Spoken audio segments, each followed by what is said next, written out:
बड़ा सा बैनर दौड़ता हुआ आता है। अरे आलोक भाई, क्या ये घास फूस खा रहे हो? उधर नुक्कड़ पर बाबूराव ने नया ठेला लगाया है, बड़ा सा बैनर टंगा है। कैसा बैनर भाई? अरे धमाका ऑफर है, सिर्फ 10 रुपए में गर्मा गर्म एग बिरयानी और चिकन पकोड़ा। पूरा गांव वहीं जा रहा है। आलोक की आंखों में चमक आ जाती है। क्या बात कर रहा है? सिर्फ 10 रुपए में? गौरी की लौकी तो मैं गाय को खिला दूंगा। चल श्याम, आज तो पार्टी होगी। दोनों हंसते हुए बाबूराव के ठेले की तरफ चल पड़ते हैं। बाबूराव ठेले पर खड़ा है। ठेले पर एक बड़ा लाल रंग का सॉस का डिब्बा रखा है। आलोक और श्याम वहां आते हैं।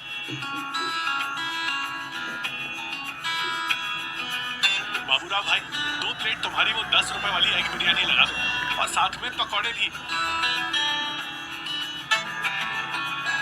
अभी लीजिए सेठ जी, ऐसी बिरयानी खिलाऊंगा कि उंगलियां ही नहीं पूरी प्लेट चाट जाओगे।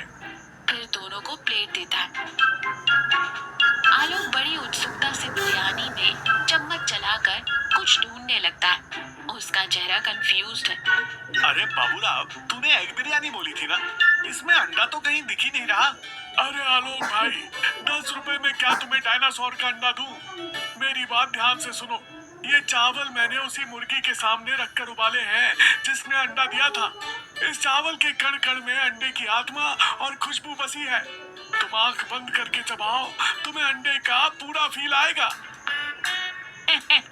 अरे वाह बाबूराव, क्या लॉजिक लगाया है। आलोक छोड़ना, पकौड़े देख कितने बढ़िया लग रहे हैं। बात तो सही है। आलोक ठेले पर रखी लाल सॉस की बोतल उठाता है और पकौड़ों पर ढेर सारा सॉस डाल देता है। वाह, ये सॉस तो एकदम लाल चटक है, मजा आ जाएगा। आलोक और श्याम मजे से खाते हैं। 2 दिन बाद आलोक बिस्तर पर पेट पकड़कर तड़प रहा है। उसका चेहरा दर्द से पीला पड़ चुका है। गौरी बहुत घबराई हुई और आलोक के सिर पर हाथ फेर रही है। माहौल बहुत भावुक है। ओए माँ, गौरी, मेरे पेट में ऐसा लग रहा है जैसे कोई मिक्सर मशीन चल रही है। जान निकल रही है मेरी। मैंने आपसे हाथ जोड़कर कहा था ना कि बाहर का वो कचरा मत खाइए। अगर आपको कुछ हो गया तो मेरा क्या होगा? इस घर का क्या होगा? मुझे माफ कर दे गौरी, मैं लालच में आ गया था। मुझे बहुत दर्द हो रहा है। आप हिम्मत रखिए, मैं अभी डॉक्टर साहब को बुलाकर लाती हूँ। अगली सुबह आलोक और श्याम दोनों पास पास बेड पर लेटे हैं। दोनों पेट पकड़े हुए हैं। डॉक्टर शर्मा उनके पर्चे लिख रहे हैं। गौरी आलोक के पास उदास खड़ी है। तुम दोनों को अकल नाम की चीज है या नहीं? 10 रुपए के लालच में अपनी जान गंवा बैठते। डॉक्टर साहब, हमने तो सिर्फ पकौड़ा और सॉस खाया था। वो सॉस नहीं था बेवकूफों। बाबूराव ने सस्ते अरारोट और दीवार पर रगड़ने वाले लाल केमिकल पेंट को मिलाकर वो सॉस बनाया था। तुम्हारे पेट में रंग भर गया है। फूड पॉइजनिंग हो गई है दोनों को।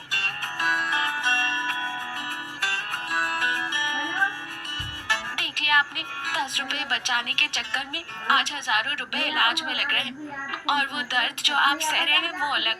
घर की सूखी रोटी उस जहर से लाख गुना अच्छी थी। तू सही कह रही थी गौरी, मुझे माफ कर दे।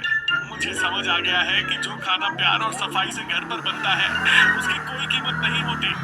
मैं कसम खाता हूँ, अब से सिर्फ तेरे हाथ का बना खाना ही खाऊंगा। 2 दिन बाद आलोक, श्याम और गौरी बाबूराव के ठेले पर आते हैं। कोई भीड़ या शोर शराबा नहीं है। माहौल शांत लेकिन तनावपूर्ण है। बाबूराव उन्हें देखकर घबरा जाता है। आइए आलोक भाई, आज क्या खाएंगे? आज हम नहीं खाएंगे बाबूराव, आज तुम खाओगे। आलोक अपनी जेब से 10 रुपए निकालता है, एक प्लेट पकौड़े लेता है और उस पर वही लाल केमिकल वाला सॉस पूरी बोतल खाली कर देता है। फिर वो ये प्लेट बाबूराव के सामने रखता है। खाओ बाबूराव, 10 रुपए का ये अमृत तुम खुद क्यों नहीं खाते? बाबूराव डर से कांपते हुए हाथ जोड़ लेता है। नहीं आलोक भाई, मुझे माफ कर दो। ये सॉस खाऊंगा तो मेरे पेट में तेजाब बन जाएगा।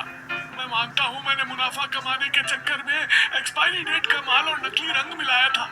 मैं आज ही ये ठेला बंद कर दूंगा, मुझे बस छोड़ दो। गरीब इंसान पैसे बचाने के लिए तुम्हारे पास आता है और तुम चंद सिक्कों के लिए उनकी जान से खेलते हो। तुम्हें शर्म नहीं आती?